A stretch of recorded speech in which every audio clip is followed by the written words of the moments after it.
Look at how the Mirage 2000 takes down a Russian cruise missile. This is a Ka-101, a long, sneaky, and insanely expensive Russian piece of metal that carries up to 800 kilograms of explosives. But this killer won't reach a Ukrainian city today. The effectiveness of shooting down enemy drones and missiles on the Mirage 2000 is 98%. And here's a different Ka-101 flying across another corner of the Ukrainian sky. So in this chase, the good guy role falls to an F-16, racing right behind it. There is, like a second which lasts for part of life for me. Yeah, this is a tense chase.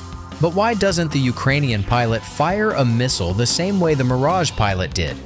Hold on, friend. You're about to understand everything. That day, the Mirage 2000s and the F-16s shot down at least 10 cruise missiles together. But that was far from everything in the sky.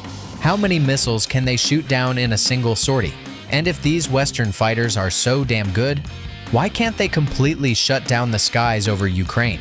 Let's break this down step by step. So, the episode where the Mirage 2000 destroys the Ka-101. Come on, it's worth watching again. Pure beauty. But what exactly is this missile?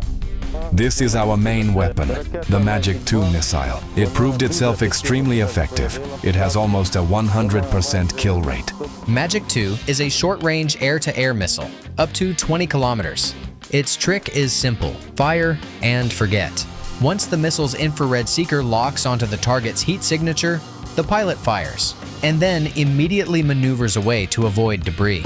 But here's the problem. Right now, Ukrainian Mirage 2000s usually carry only 2 air-to-air missiles during combat sorties. France seems to be supplying only the short-range Magic 2s. In my opinion, and also in the opinion of my colleagues, the Mirage 2000 lacks air-to-air missiles with a longer engagement range. Technically, the Mirage 2000-5 variant delivered to Ukraine can carry more missiles. For example, 4 medium-range Micas. The magic of the Mica is its active maneuvering in the final phase. The missile literally jumps after the target, making sharp angle breaks like a cat hunting a mouse. But Ukraine doesn't have them. So Ukrainian Mirage 2000s take off with a loadout of just 2 Magic 2s. And what about the F-16? Before we jump into breaking down what the American fighter is doing, here's a reminder that we need your like and subscription. Hit it! Because a like is basically a short-range air-to-air missile, and pressing subscribe supports our channel on the long-range run. Thank you. So, let's start with the episode where the F-16 is chasing a Russian cruise missile. In the morning, we were scrambled to intercept cruise missiles. When Ukrainian radars detect cruise missiles entering Ukrainian airspace, the duty air defense officer immediately sends target and direction updates to command. Within minutes, the pilot jumps into the flight suit, straps on the vest, grabs the helmet and the map, and runs straight to the jet. During massive Russian strikes, they also target the airfields themselves. So the job is to get the aircraft airborne as fast as possible, because on the ground, it's vulnerable. GCI led me to the first group of cruise missiles. GCI, Ground Control Intercept, guides the fighter toward the targets.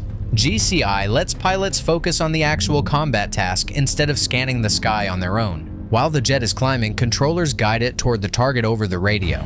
Because the sky is huge, and the situation changes every second, cruise missiles fly at about 1,000 kilometers per hour, and they maneuver like rabid dogs, trying to mask the direction of the main strike. Look at these flight paths. 4 types of cruise missiles, 2 types of ballistic missiles, and a pile of UAVs. Imagine the state of the air defense operators staring at screens that are just flashing with red marks everywhere. A fighter doesn't just need to catch the missile. It has to get on the correct attack course to lock it. Then another target, and another one. So how many missiles can an F-16 intercept? You're about to be unpleasantly surprised. You've seen those photos of the F-16 in beast mode. Looks sick. But that's an advanced loadout for jets equipped with amber racks, advanced missile and bomb ejector racks. Ukrainian pilots can only dream of those F-16s. Their jets usually carry 4 air-to-air missiles, 2 medium-range AIM-120 AMRAAMs, and 2 short-range AIM-9 Sidewinders, mounted on the wing stations. And that's it. And here's what happened that day. I did my best, and I shoot down 4 missiles by my 4 missiles. I saw all the splashes. I watched that like in a movie. When I reported to GCI that I'm empty, he led me to my combat patrol area. 4 out of 4. Perfect. But that's a drop in this ocean of danger. And that's exactly what happened. Instantly, I got some information that there is 2 more cruise missiles. The guy decides to try taking them down with the gun. The M61A1 Vulcan is a 6-barrel, insanely fast aircraft cannon. It's like a small dragon that wakes up only when it needs to put a final full stop in an air battle. Listen to that roar. A crescendo of fire and lead. A quick burst turns a Shahed into wood chips. But can you take down a cruise missile with this thing? And we were also trained in US as well to do that on our simulators, and as well theoretically on our lectures. I said to my GCI that I'm ready to intercept these 2 cruise missiles. The problem is that to pull off this trick, you have to close in to about 500 feet. That's why the Ukrainian pilot is literally chasing the missile in these frames. On top of that, he had to pick the right moment, so the falling debris wouldn't crash into residential buildings. But the guy pulled it off. The missiles were destroyed with the cannon, confirmed by GCI. So what does the Mirage 2000 use when its 2 missiles are already spent? Its armament also includes 2 internal 30mm GIAT-30 cannons. This weapon is pretty unique in its class. It's not a 6-barrel monster like the Vulcan, but it makes up for that with a very heavy and very fast round. Each projectile can deal serious damage even with just 1 or 2 hits. But the main thing is this. Because the GIAT-30 fires a more powerful round, the Mirage 2000 pilot doesn't have to get nearly as close as an F-16 pilot. The French fighter can engage targets at distances up to 5,000 feet. And here's one more thing. These 30mm rounds have high explosive power and can set an IFV or an APC on fire, destroy unarmored targets, smash dugouts, or shred light vehicles on the ground. Meaning the Mirage 2000 can also work ground targets with its cannons. Not bad at all. French jets can also carry far more powerful high-precision air-to-ground weapons, namely the AASM Hammer guided bombs. Ukrainian forces already have experience using these bombs from other platforms. There are also Scalp EG/Storm Shadow cruise missiles. Experts think French jets can be adapted to carry these long-range missiles, just like Ukrainian Su-24Ms are using them now. They can also carry other precision weapons like American JDAM-ERs. But for now, Ukrainian Mirage 2000s are mainly working as air defense fighters. And what about the F-16? Unlike the Mirage 2000, the F-16 delivers a much wider range of capabilities, including very effective strikes on ground targets. Right now, we're only able to strike at tactical depth, but the effectiveness of those strikes is very high. JDAMs, Joint Direct Attack Munition, have a range of 24 to 45 kilometers, and JDAM-ERs, extended range, can reach up to 72 kilometers. Their reach allows pilots to strike without entering the enemy's air defense engagement zone. F-16s can also carry American Precision GBU-39s aka SDBs, small diameter bombs, with a maximum flight range of up to 110 kilometers when released from high altitude.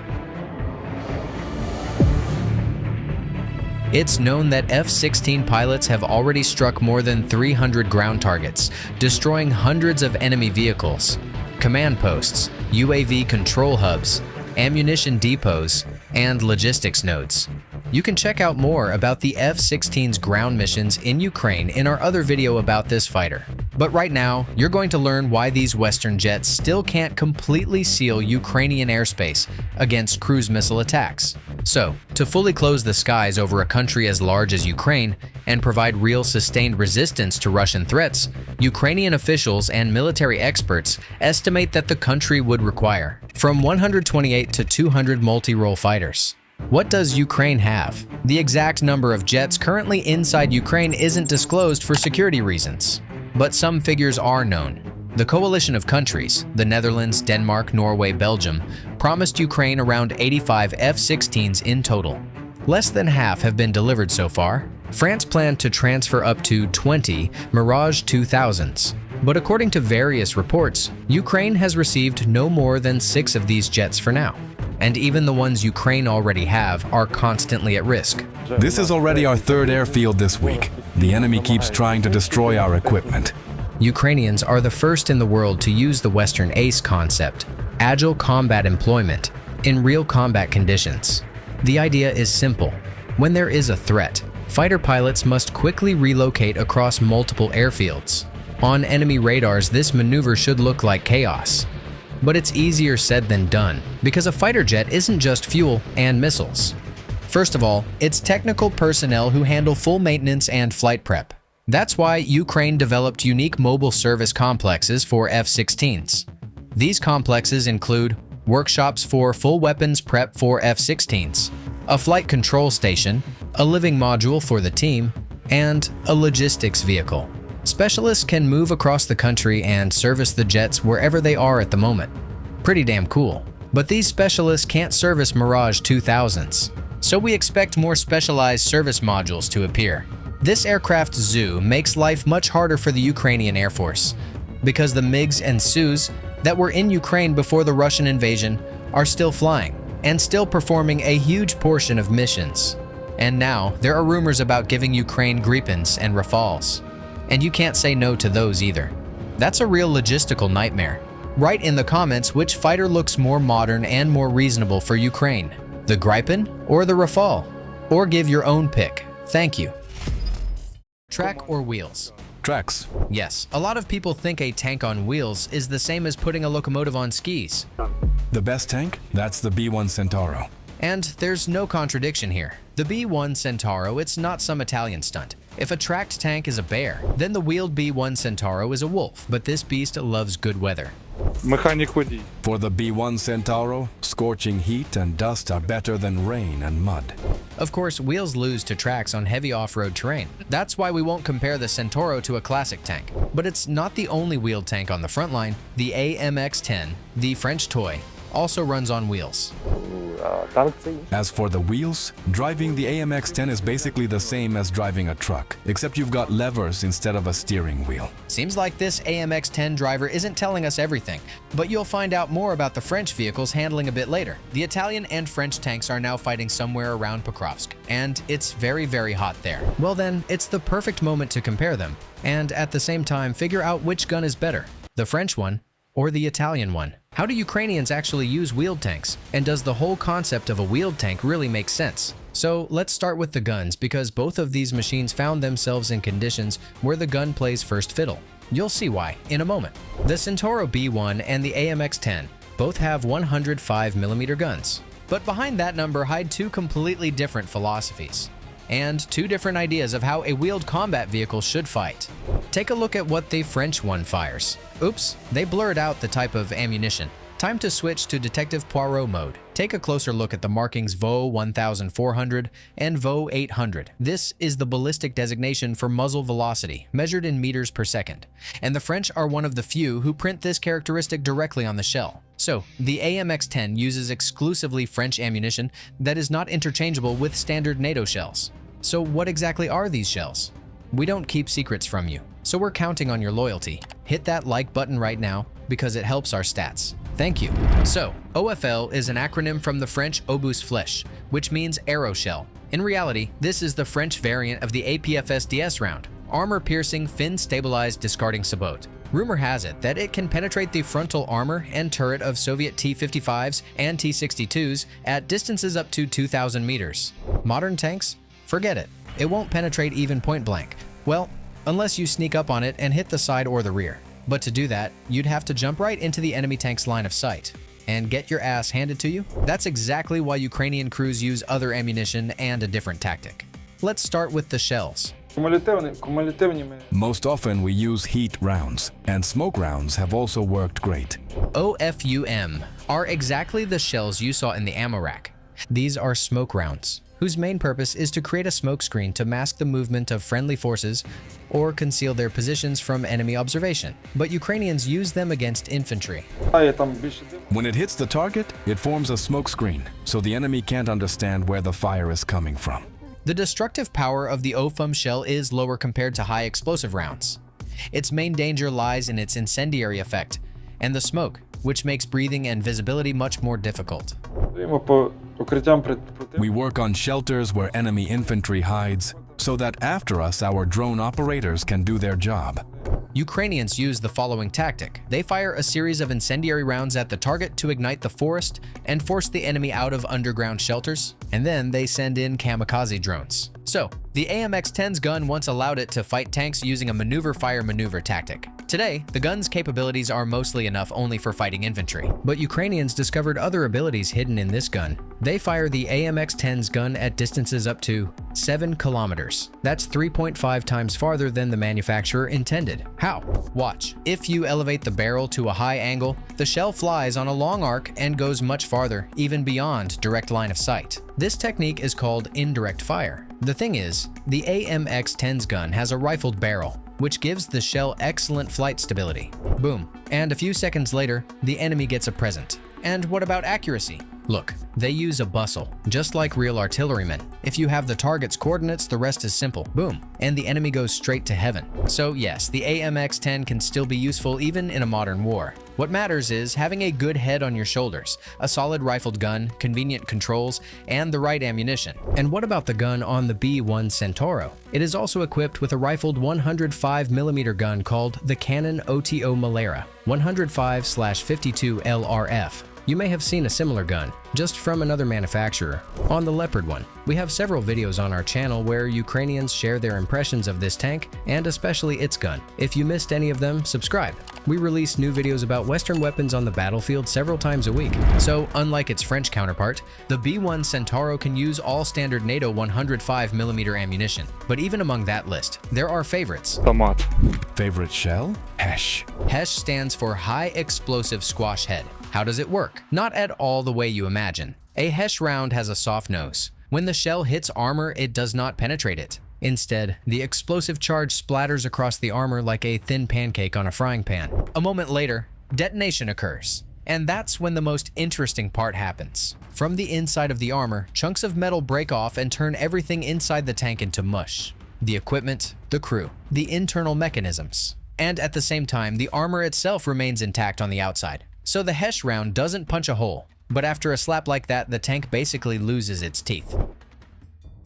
But the 105mm HESH fired from the Centauro B-1's gun is practically no threat to modern tanks. The reason is simple. The entire concept of HESH relies on transmitting a shockwave through solid steel armor. But explosive reactive armor, which detonates on impact, completely neutralizes the effect, preventing the HESH round from forming its explosive pancake on the armor surface and blocking the entire mechanism that makes HESH work. So it goes. But then why does this Ukrainian Centauro operator highlight HESH among all other types of ammunition? Most likely because HESH, thanks to its shock effect, destroys fortifications extremely well, especially concrete structures. And on top of that, it remains effective against all kinds of light armored vehicles. So the B-1 Centauro in Ukraine is not participating in battles against modern tanks. Its tactic is the same as its French counterpart, hit and run, but the Italian machine does it slightly better. The reason is that the Centauro's gun is a high-pressure cannon with a longer barrel, L52. What does that give you? A longer barrel means the projectile accelerates for a longer time. Higher pressure means the projectile flies faster. Higher projectile velocity means greater effective firing range. So, just like the AMX-10, the B-1 Centauro can also fire from indirect fire positions, but at a much greater range, up to 16 kilometers. This means the Italian crew can work from a much longer distance compared to an AMX-10 crew, and have an extra 3 to 5 minutes to leave the position before an FPV drone arrives. And if it does arrive, then the protection of the B-1 Centauro and the AMX-10 is almost identical. The armor only stops .50 caliber rounds, but the Italian machine is noticeably heavier, 25 tons versus 17 tons. So why doesn't that extra weight translate into more protection? First, the Italian vehicle is 1.5 meters longer. Second, its gun is heavier, but you'll be surprised. The extra weight does not affect the Centauro's speed, because its Iveco engine produces 512 horsepower, while the French engine gives only 300 horsepower. That's why both the heavy B-1 Centauro and the light AMX-10 can accelerate on good terrain to the same top speed, up to 100 kilometers per hour. Neither vehicle likes heavy off-road terrain, but on firm ground, the B-1 Centauro is basically a Lamborghini with a cannon. It even has a steering wheel. But the main thing is that it uses an 8x4 wheel configuration, and at low speed, the last axle engages and gives a rear steering effect, just like in sports cars. And what about the AMX-10? Look, It turns like a real tank, meaning its turning radius is 0. But that tank-like steering limits agility at speed, so you can't quickly dodge a mine or a pothole. And on top of that, it has levers instead of a steering wheel, which only complicates driving. But the French machine does have two interesting tricks. The first is its hydro-pneumatic suspension. This system allows the driver or commander to adjust ground clearance, and also tilt the hull forward, backward, or sideways. On rough forest terrain, this helps it deal with obstacles. The second feature is its ability to swim. Before entering water, a special splash shield rises on the front of the hull. On water, the AMX-10 moves thanks to 2 water jets installed at the rear. Its maximum water speed is about 7 kilometers per hour. However, the modernized version, the AMX-10 RCR, which received additional armor, lost its amphibious capability because of the increased weight. Ukraine received both the basic and modernized versions, but all of them now have extra protection against drones, which means we won't see swimming AMX-10s in this war. But what we could have seen is a duel between the Italian and the French machine somewhere in the Ukrainian steppe. A few years ago, Russia was actually planning to buy a batch of B-1 Centauros and Freccia APCs for its army. For 2 years, they tested the Italian armor, but eventually abandoned the idea, most likely because of the wheeled chassis and the limited armor. Wheeled tanks have limited mobility in rough terrain and weak armor. But the war in Ukraine shows that the thickness of a tank's armor is not a guarantee of survival on the battlefield. At the same time, high speed and maneuverability make it possible to use the much safer hit-and-run tactic, which has become essential for both sides. Write in the comments whether, in your opinion, high speed can compensate for limited mobility and thinner armor. Or maybe tanks no longer have a place on the modern battlefield at all, and it's better to have a self-propelled gun instead of a tank. Curious to hear your take on this in the comments. This isn't the American M270 MLRS, but its German version, the so-called Mars 2. Visually, distinguishing the Mars 2, which translates from German as Medium Artillery Rocket System, from the basic American M270 is indeed pretty damn hard. However, there are more differences between the copy and the original than meets the eye. Where does the Mars 2 outperform the original? Where does it fall short? And how does that impact its effectiveness? Why do they hand out Hero of Russia stars for destroying an M270? And which of them can survive a nuclear strike?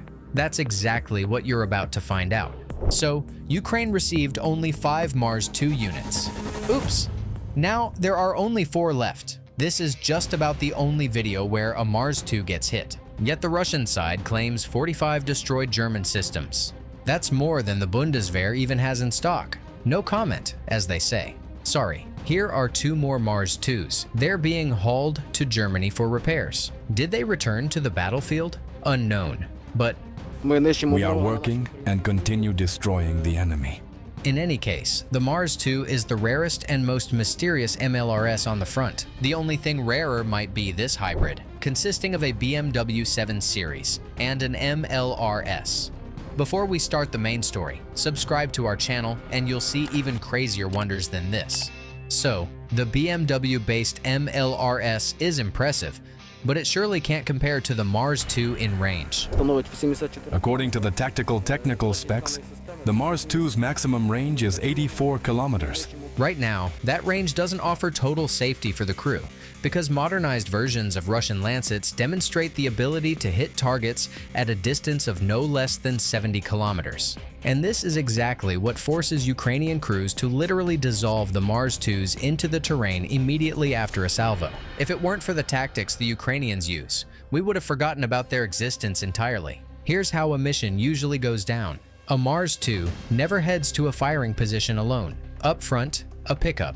In the back, a pickup. At the right moment, the convoy halts. The pickup up front blocks the road. The pickup in the rear does the same. Nobody goes anywhere. Everyone waits while the Mars 2 does its work. Usually, it's a couple or 3 launches. In about 150 seconds, the rockets reach the target. Thanks to their high speed and steep flight trajectory, Mars 2 rockets are an extremely difficult target for enemy air defense systems, since the time from launch to impact is minimal. But is 3 rockets enough to destroy a target? Regarding accuracy, it's plus or minus 7 meters. The Mars 2 is equipped with the European Fire Control System, developed by Airbus and Krauss-Maffei Wegmann. It entered service in 2011.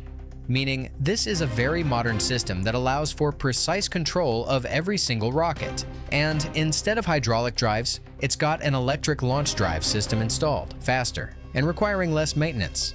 However, the Mars 2 uses only 2 types of ammo. Imagine a weapon that costs nearly $1 million, built for just 2 rockets. Maybe there's some super cool secret stuff? The M30 and M31 rockets belong to the GMLRS family, Guided Multiple Launch Rocket System. Yeah, these are high-precision guided rockets with a 227mm caliber. But is that kind of loadout enough for modern warfare? Let's start with the M31. The rocket pack's only a 90-kilogram warhead, yet it possesses colossal destructive power. Its effect comes down to 3 factors. First off, the rocket has a tough steel body and strikes the target at a near 90-degree angle at hypersonic speed. So it literally punches through earthen berms and reinforced concrete ceilings. That means an underground bunker or warehouse isn't a safe haven, because the explosion, which happens right inside the facility, destroys the supports, leading to the collapse of the entire structure. Second, that 90-kilogram warhead generates a massive shockwave. Even if the explosion happens on the surface, everything within a radius of up to 50 meters gets destroyed, even armored vehicles.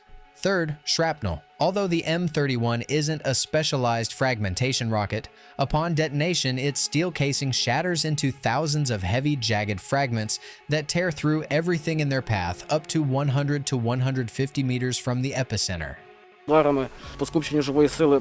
We hit enemy manpower, vehicles, ammo dumps, command posts.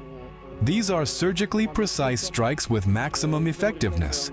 Of course, against manpower, a cluster warhead works better, but the Germans banned themselves from using such munitions and even signed the corresponding convention. It's a bit strange because the other rocket the Mars 2 uses instead of the Cluster 1 is hard to call any more humane.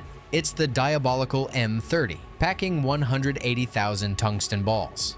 If a high explosive warhead is a hammer blow and cluster munitions are a scatter of rocks, then the M30 is a steel rain that shreds infantry, artillery crews, trucks, radar stations, and light armored vehicles. The M30 detonates in the air, above a designated point, and in that instant, instead of a single concentrated explosion, a dense downpour of steel is unleashed. So where's the humanity in that? It's simple. Unlike cluster munitions, the M30 doesn't have bomblets that might fail to detonate and lie in wait for years. In other words, humanity here is primarily about responsibility for what happens after the war. Hit the like button if you also think this approach is the right one. However, the American M270 looks like a more flexible system because it can operate both as a high-precision weapon and as a traditional MLRS that churns up several hectares of terrain in a single salvo. Yeah, we've been working much more intensely, especially lately, because the enemy is pushing from all directions. The M270's role is so high that they grant the title of hero in Russia for destroying a single M270. It all comes down to the ammo variety. It is essentially a platform defined by what it's loaded with. That's exactly why the Ukrainians are blurring out the rockets in this footage.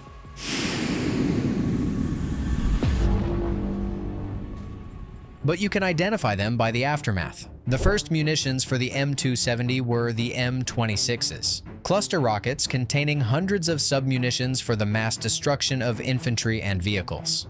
One M270, with no exaggeration, is capable of blanketing an area, halting an offensive, and denying any further advance. Here's what's left after a strike like that near Pokrovsk. If you want to be even more precise, the M270 slings the exact same M30 and M31 rockets that the Mars 2 fires, meaning the M270 can replace the Mars 2, but the Mars 2 can never replace the M270. Because if you need to drop a rocket right down the Russian's collar, the M270 gets loaded with ATACMS ballistic missiles with a range of up to 300 kilometers. This gives you the ability to hit some very juicy targets. True, you can only load one missile instead of a pod with 6 GMLRSs. But 2 missiles are enough to completely wipe out a Russian recon drone operator's command post, just like in this footage. When the others can't get the job done, our rocket flies. Besides that, the American M2070 can fire precision strike missiles, which have a range of 500 kilometers. But the modernized M270A2 versions, which underwent the upgrade for the new missiles, aren't being supplied to Ukraine just yet. This modification only recently started entering mass service with the US Army and deploying in Europe.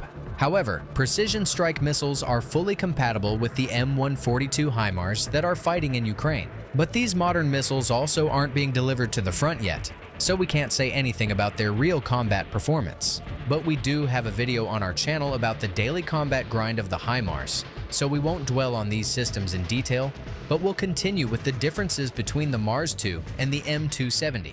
So, the Mars 2 and M270 sit on the tracked chassis from the Bradley 1FV, which stubbornly drags the machine to places where wheels have no business being.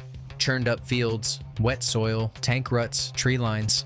But this isn't just a turretless Bradley, it's a distinct vehicle, because a special elongated M993 platform was developed for the MLRS, consisting of proven components: engine, transmission, suspension, tracks, and the general logic of the armor. Here's the result. First off, the missile chassis is significantly longer and has 8 road wheels on each side instead of 6 like on the Bradley. This is necessary to evenly distribute the weight of the massive launcher and ensure stability during a salvo. Second, the engine and transmission are located under the crew cab, and the cab itself is much wider than on a Bradley, seating 3 people in a row: commander, gunner, and driver. But why is the German Mars 2 1.8 tons heavier than the American M270? If you want to test your intuition, hit pause and write your guess in the comments. And now for the official info. The weight increase of the German MLRS happened partly due to the electric drives installed instead of hydraulics. But what weighs even more is the better protected aluminum cab module, which features ventilation and an overpressure system. Thanks to this, dirty air, dust, toxic gases, and even radioactive particles after a nuclear strike can't get inside the cab through the cracks. That's not all. The Mars 2's armored glass, capable of withstanding bullets and high-speed shrapnel, adds another few dozen kilograms. And the Mars 2's mine protection adds another few hundred kilograms. A reinforced hull bottom protects the crew from blasts by anti-personnel mines and light IEDs. The M270 doesn't have this. But neither the Mars 2 nor the M270 can survive a blast from a TM62 anti-tank mine. Nor can they withstand a hit from an RPG or a Lancet, and their rocket pods are equally protected only by a light aluminum box. A large chunk of shrapnel, or a 12.7mm, can damage the rocket inside the pod, making a launch impossible or dangerous. That's exactly why crews meticulously camouflage their vehicles. The exact number of M270 MLRSs provided to Ukraine is unknown, because the total count includes 6 units of the French LRU modification, Lance Roquettes Unitaires. Distinguishing them from the M270 is even harder. Maybe a video on that will appear on this channel in the future.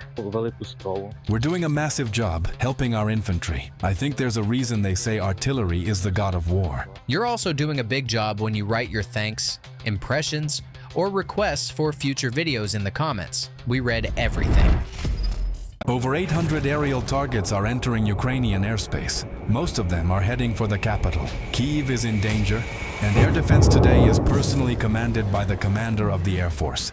A powerful, massive attack from different sides. Will Patriot, Franken-Sam, Iris-T, or Skynet repel this gigantic attack? The assault begins with the heaviest weaponry Russia possesses: ballistic missiles. Ukrainian intelligence, supported by the US satellites, data detected the launch, but intercepting these missiles is not easy at all. Having climbed into the upper layers of the atmosphere, these 4-ton missiles begin their descent onto targets in Ukraine. Their speed exceeds the speed of sound several times over, so only one system is capable of handling this type of weapon. Unfortunately, only Patriot systems operate against ballistics for us, and today, it is also working. The command and operators have no time to think.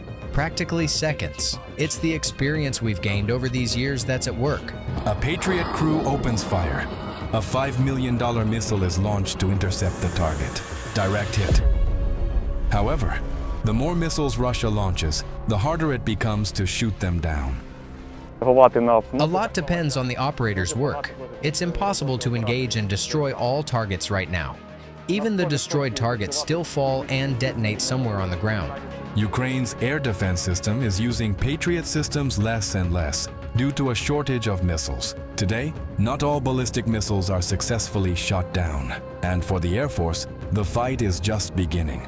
Russian cruise missiles are entering the engagement zone. Some of them, like the Iskander-K, are particularly dangerous due to their specific flight profile. However, against them, Ukrainians have a more potent arsenal. One of the most effective air defense systems in the Ukrainian army enters the fray, IRIS-T. This system primarily guards critical infrastructure facilities and does so super effectively. I have a success rate of 99% of aerial targets engaged. This is possible thanks to the latest technological solutions that detect Russian missiles hundreds of kilometers away. The reconnaissance station of this system can detect targets up to 250 kilometers away. The engagement zone of this system, depending on the missile type, can range from 8 to 40 kilometers. Although Russians are constantly improving their Kh-101 and Kaliber cruise missiles, they are incapable of counteracting the IRIS-T. Therefore, one by one, all aerial targets are destroyed.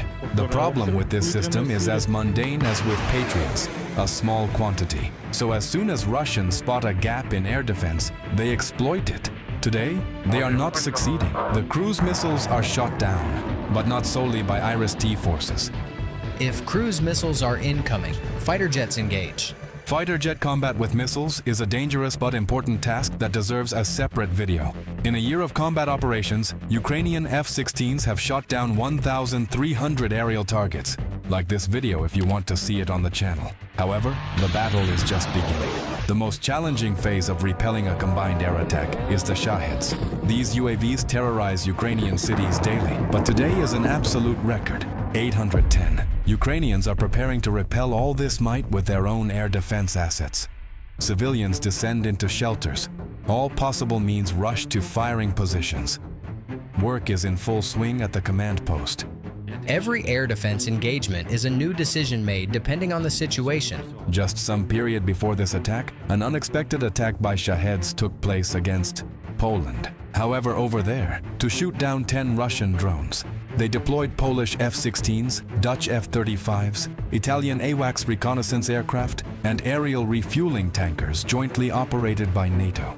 Just so you understand, that amount of firepower was used to shoot down a mere 1.25% of the 810 Shaheds currently assaulting Ukrainian airspace. And tonight, to protect Kiev from the Shaheds, some very strange systems are starting combat duty. Frontline needs gave birth to the so-called Frankensams. That's what they call Soviet systems adapted to use Western missiles and radars. Meaning, you get a sort of Frankenstein made from Soviet systems and a surface-to-air missile. Today, they are also carrying out the orders of the Air Force commander.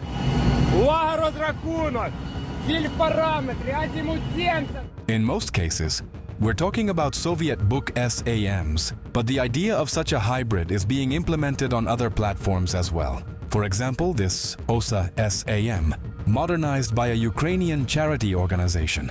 We transmit that we found something at such and such location, at such and such range. If the target is within parameters, they give us the command to launch. You turn the key, press the launch button, that's it, and the missile is away. Target locked, the crew gets the command to launch. Boost!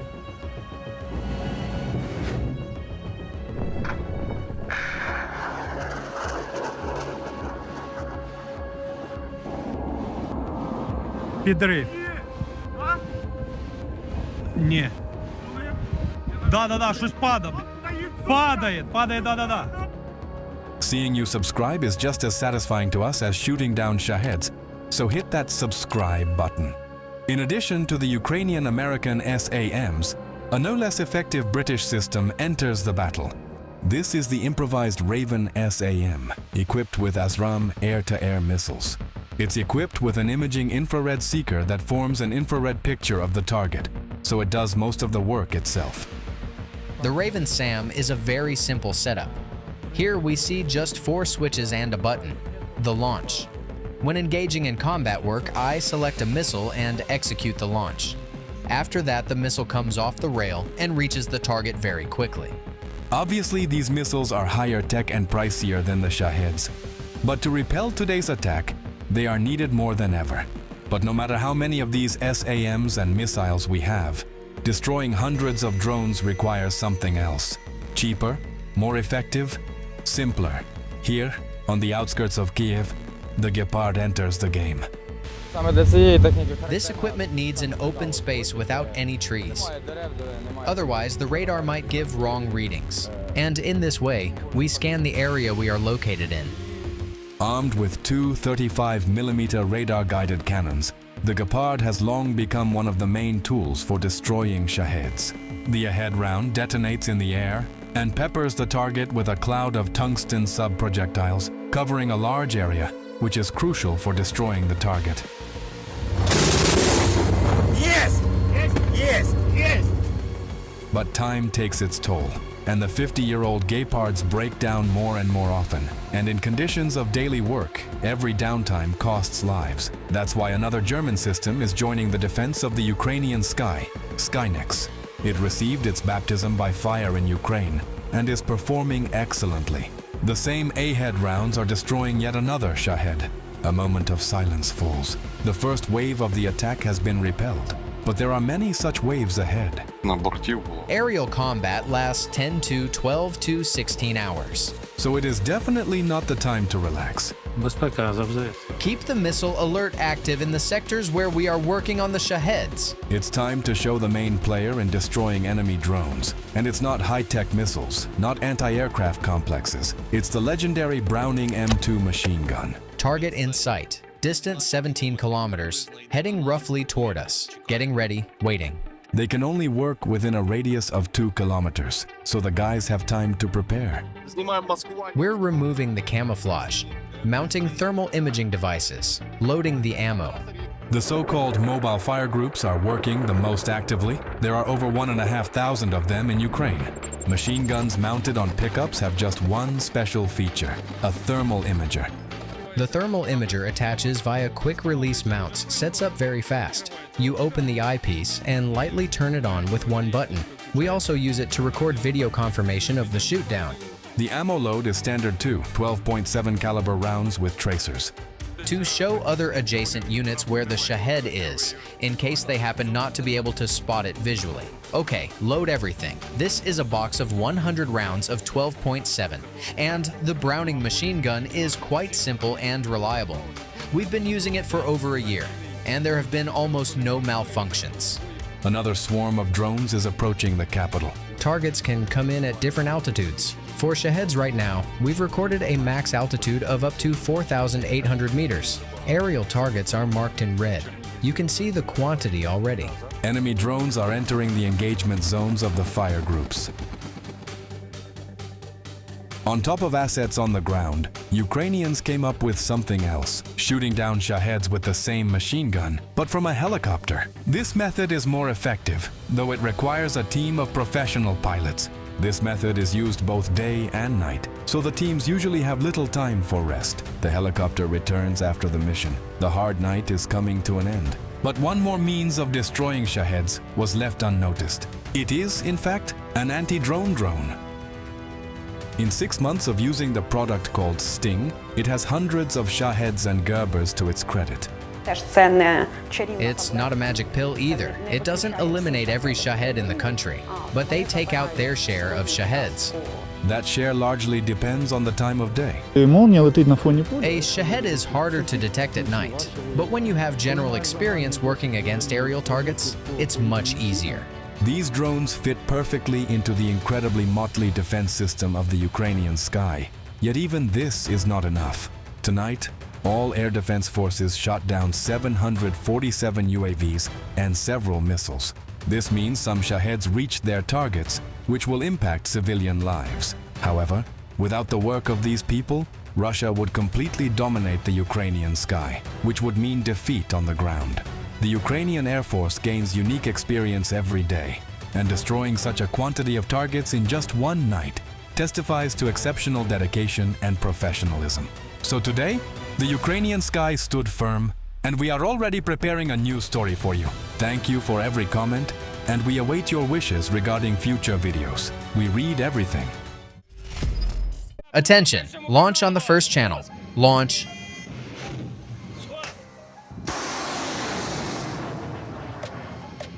Closing in.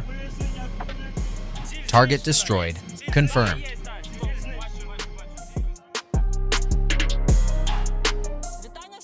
Greetings to all free people. This is Army TV. Today we're visiting the 39th Anti-Aircraft Missile Regiment, and we'll be talking with the crew operating the OSA surface-to-air missile system. This particular system has been modified by Poland. What exactly sets it apart from the old Soviet version? We're about to find out. Poland replaced the camera on this vehicle. They added a night mode. That gives us the ability to detect and visually assess drones at night. Before, at night, we worked only off radar marks, just blips. Now the camera comes on, night mode activates, and we can clearly see whether it's an Orlan, a Shahed, or just a small reconnaissance bird. They also changed the control system for the antenna launcher unit, the whole top assembly. They added a joystick. And now the deputy chief of the crew can control the entire vehicle alone, directly from inside the cabin, both azimuth and elevation.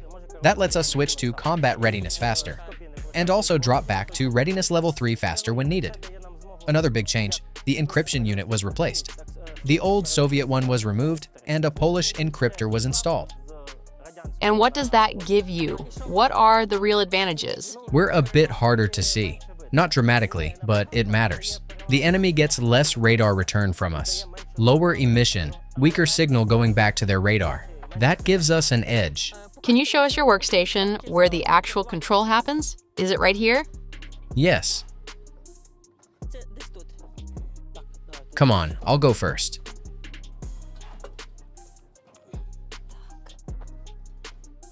And this is the joystick you were talking about, right?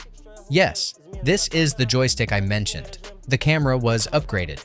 This is the night vision feed. Everything from the camera is transmitted right here to this screen. Here we see the number of missiles, the system readiness status. Here it shows that a missile is ready to launch. It also shows when a target enters the engagement zone. The lower display shows what happens after missile launch. The missile leaves the rail, locks onto the target, enters the guidance beam, and K3 detonates. Target destroyed.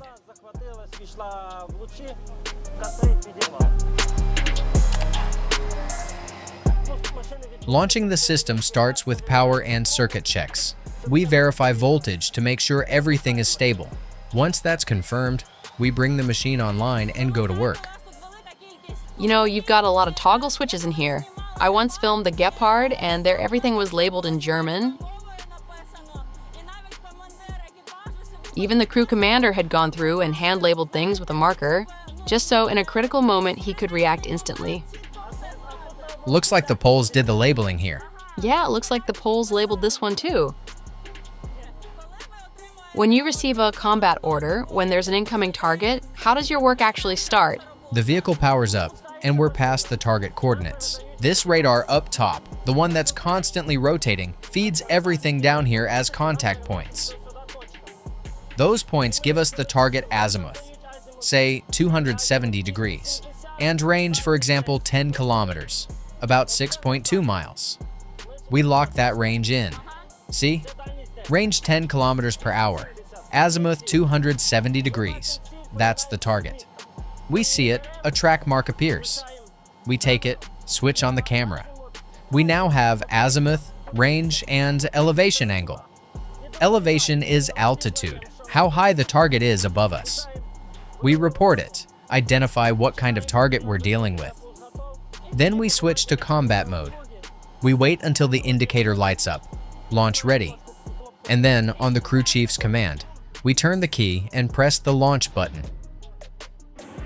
Support the channel with a like and subscribe. And that's when the missile goes. Yes, the launch happens. The missile leaves the rail, separation confirmed.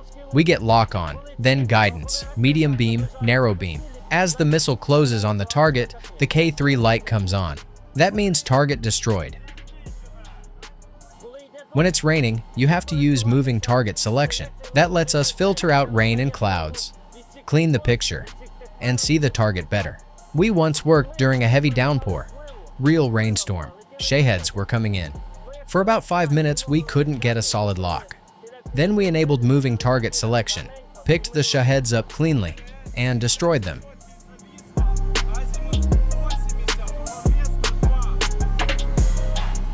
Closing in, target destroyed, confirmed.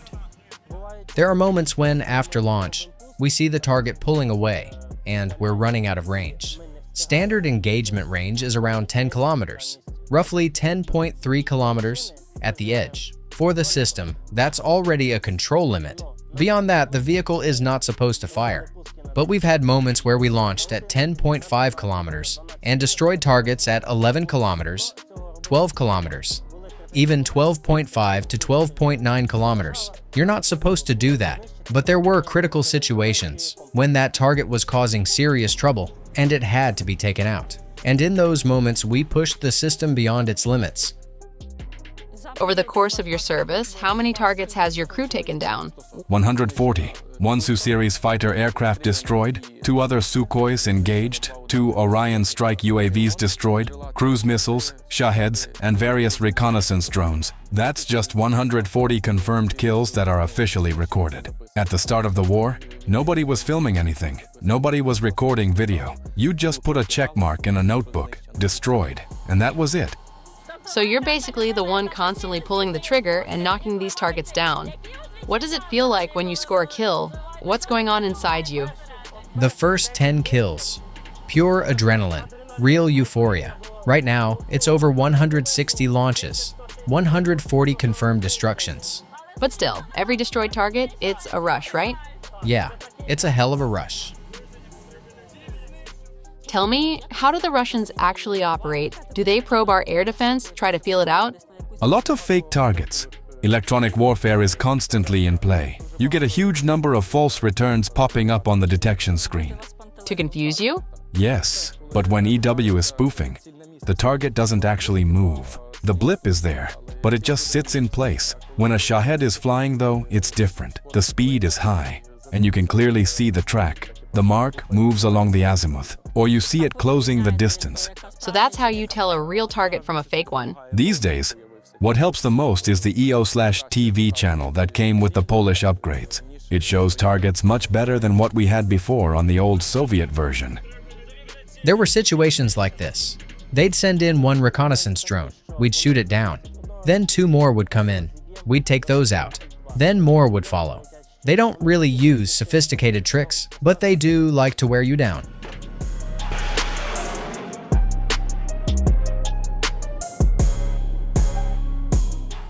Now, this is the operator's workstation. The operator is responsible for locking the target by range.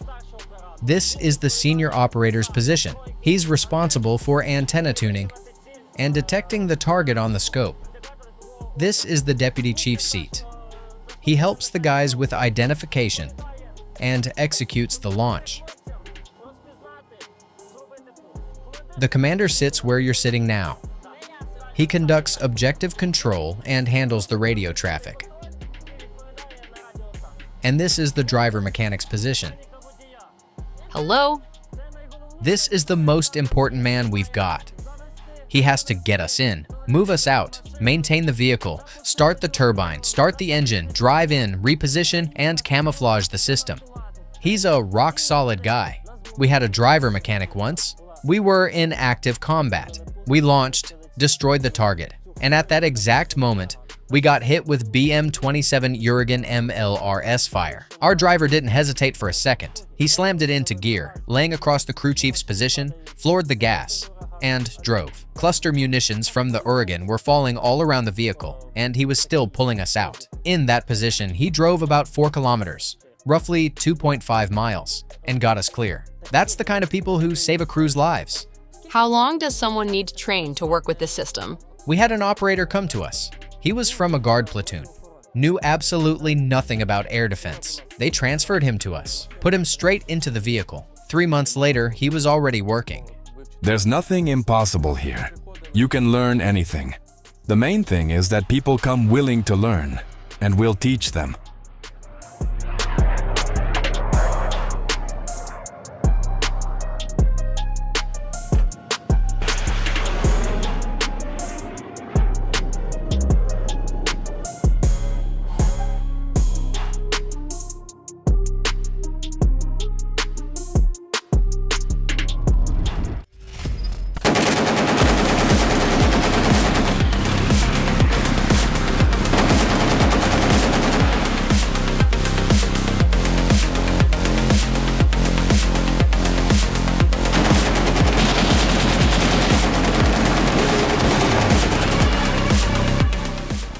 Welcome. This is the program What's That Barrel on Army TV. My name is Serhiy Lipko. This is Nord, a serviceman of the Special Operations Forces.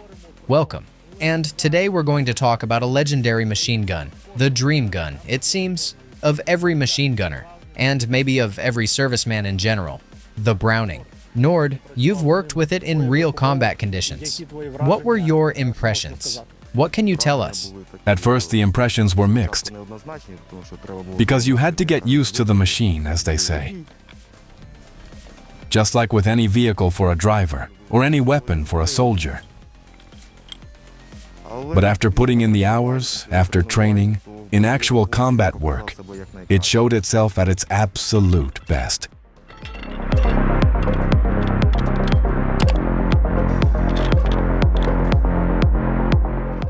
Tough, reliable, a huge range of ammunition, simple to maintain.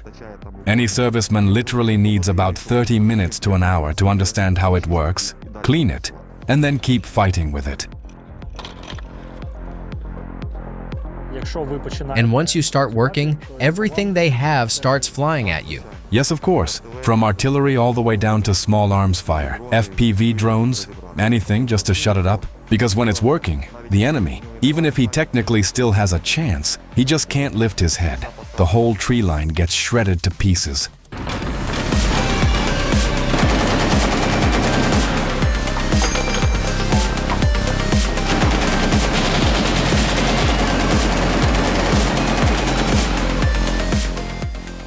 Support the channel with a like and subscribe.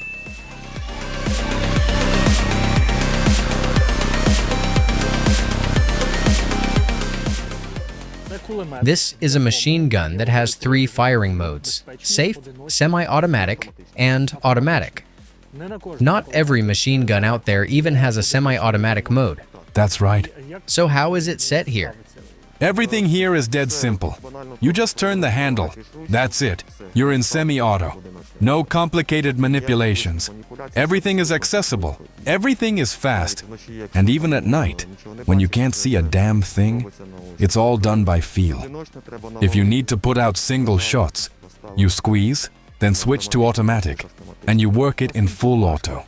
How hard is it, in real combat conditions, to swap the barrel? Because if you take an M249, it's literally 2 seconds. But with a weapon this big and heavy... On the Browning, honestly, it's also very fast. It comes off quickly. This isn't the first model where you have to mess around with complicated steps. Can it actually be replaced right here? I think we were just sitting on the barrel a moment ago. Yes, we can replace it. If you're on a firing position and the spare is nearby, it comes off. One barrel out, another one in. Everything gets installed. You make it look very easy, but from the moment you first pulled it out and dropped it like that, listen to this. We can't transmit the weight of this barrel through the screen, but we can transmit the sound of gravity. Something like this. There's got to be around 10 kilograms, about 22 pounds probably. This barrel itself weighs 12.7 kilograms. That's about 28 pounds. Depending on the modification, it can go up to 13.5 kilograms, roughly 30 pounds. You took it off very easily. Mechanically, it really is simple, but it still requires certain skills because, well, at least you see. If you've been firing, you have to handle it only by the handle, because the barrel will be extremely hot. You rotate it toward yourself, push the barrel forward, pull it out, then slide the new one in.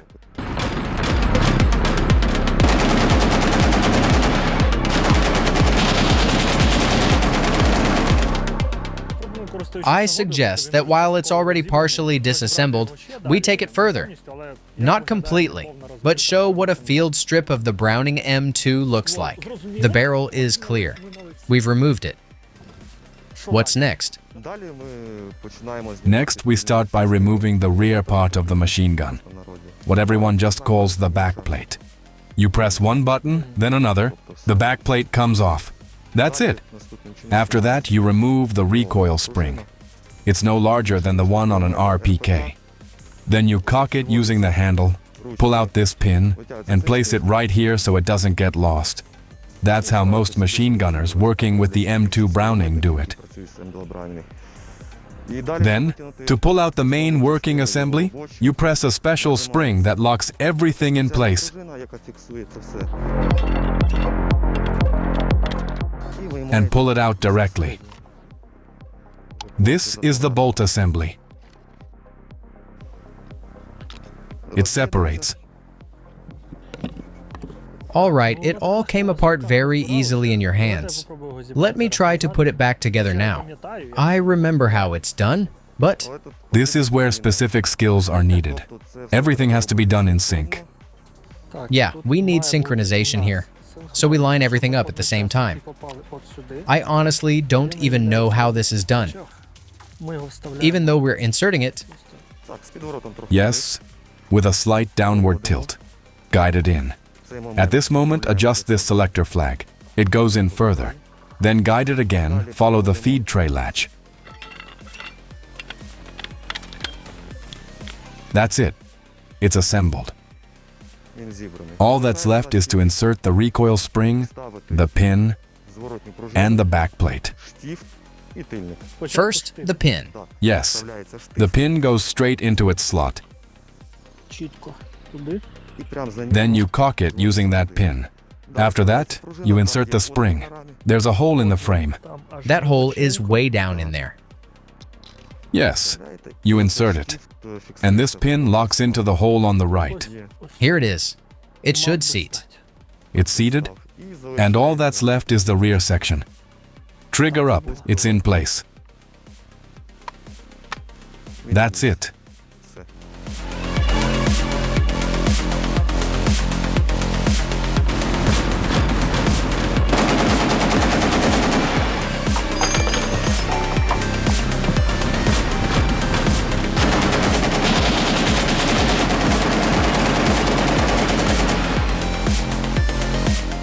It's hard to take it apart.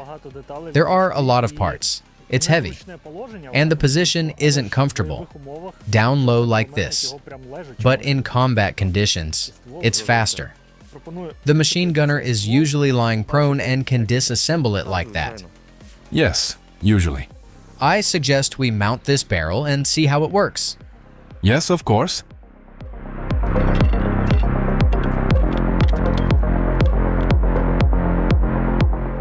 The Browning. One thing everyone knows for sure, it's extremely loud. So we definitely need to put on hearing protection.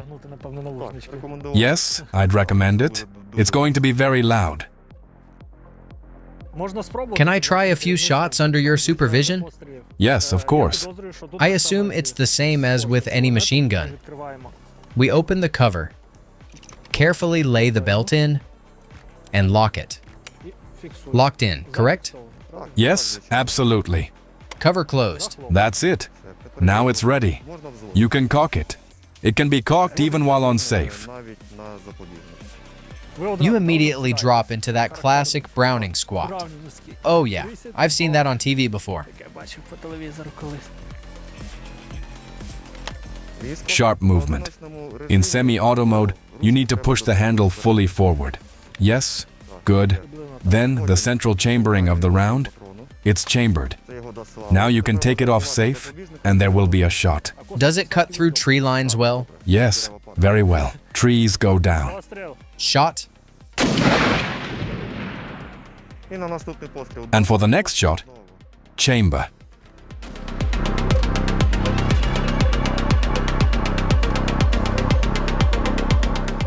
Now you can chamber it with one hand. Chamber. And with the other hand, rotate it to automatic mode. Now you can press it in. This is automatic fire. From here on, it will cock itself. Woo, this is extremely intense because it's a Browning. You can't imagine how sacred this thing is and how long we've been coming to this moment. Well, God be with us.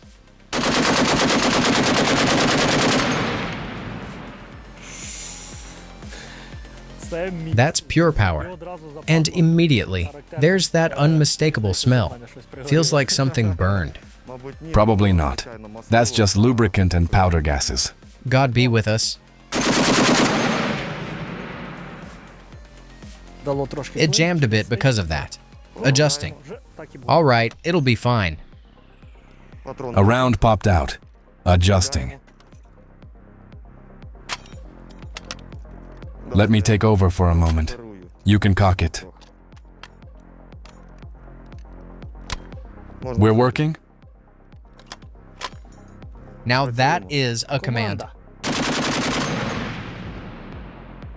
And now we check again to make sure nothing is left inside.